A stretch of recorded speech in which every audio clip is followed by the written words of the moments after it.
கல்குவாரி பாலாலூரை விட்டு இந்த பிரச்சனை இல்லை, தமிழ்நாடு முழுக்க இந்த பிரச்சனை இருக்கு. மலைகளை வெட்டி கொண்டு போற கேரளா கடத்துறதும் இங்க இருக்க மலையை வெட்டி வெளி மாநிலங்களுக்கு கடத்துறதும் தொடர்ச்சி நடந்துட்டு தான் இருக்கு. இது தட்டி கேட்கறதுக்கு மக்களுக்கு திராணிமா போச்சு. காரணம் அரசியல். இந்த கேள்விட்ட அரசியலை வச்சுக்கிட்டு இயற்கை வளத்தை அழிக்கிறதே வேலையை வச்சிருக்கிற இந்த அரசாங்கம் திறமை முடியுமா? யோசிச்சு பாருங்க. ஒரு மனிதனுக்கு என்ன தேவை? சுத்தமான காற்று, சுகாதாரமான உணவு, இதெல்லாம் இருக்கணும். இதுக்கு இந்த அரசாங்கம் உத்தரவா இருந்ததா? எப்ப பார்த்தாலும் இங்கே வேலை, இயற்கை வளத்தை அழிச்சு நாட்டை குட்டி தர வேலை உங்களுக்கு. எதுக்கு பிறகு ஆட்சி நடத்துறீங்க? யார் கட்டி வேலை செய்றீங்க?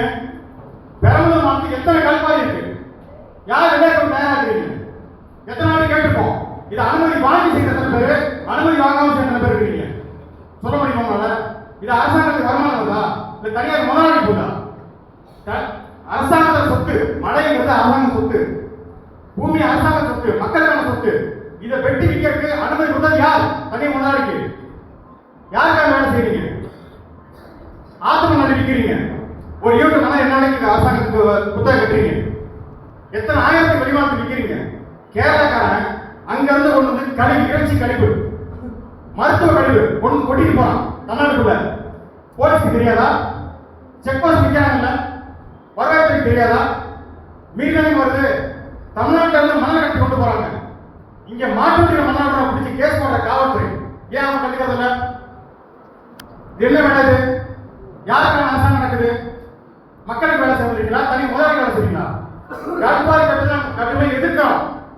அப்ப வீடு எப்படி கட்டுவீங்க? கல் வேணும்ல, ரோடு போடுவீங்க. தமிழ்நாட்டு தேவைக்கு இல்ல இந்த பாராளுமன்ற தேவைக்கு மட்டும் தான் கண்டுக்கிறீங்களா? இந்த கேள்வி இருக்குல்ல. ஏன் அடுத்த மழை பிடிக்க போகுது? கேரளா மழை இல்லையா? ஆந்திராவில் மழை இல்லையா? எல்லா ஊரையும் மழை இருக்குல்ல. அவங்க தேவை கவனிச்சுக்கிட்டோம். நீ ஏன் அவனுக்கு கொண்டு ஊட்ட? உன் பிள்ளைய பட்டி விட்டு அவனுக்கு நீ ஏன் ஊட்ட? இன்னும் எத்தனை வருஷத்துக்கு வாழ்ந்துட முடியும்? இந்த தலைமுறைகள் அழிஞ்சு போயிடுறதா? யோசிச்சு பாருங்க. நம்ம இருக்கிறோம், நம்ம பிள்ளை என்ன பண்ணணும்? மலையில ஒன்று இருக்கு, படத்துல பாத்துக்கலாம். இன்னைக்கு கோயில், மலை மேல கோயில் கட்டி வச்சிருக்கான். பெருமலையா இருக்கட்டும், செட்டி கொடுத்த முருகன் கோயிலா இருக்கட்டும், கோயில் கட்டி வச்சதுனால அந்த மலை தப்பிச்சது. ஏன்னா ஆதி கட்டி திருடுவாங்க. புரியுதா? மலைமுடிக்கு மகாத எடுக்கணுங்க. முதல்ல இதை ஒழிக்கணும்.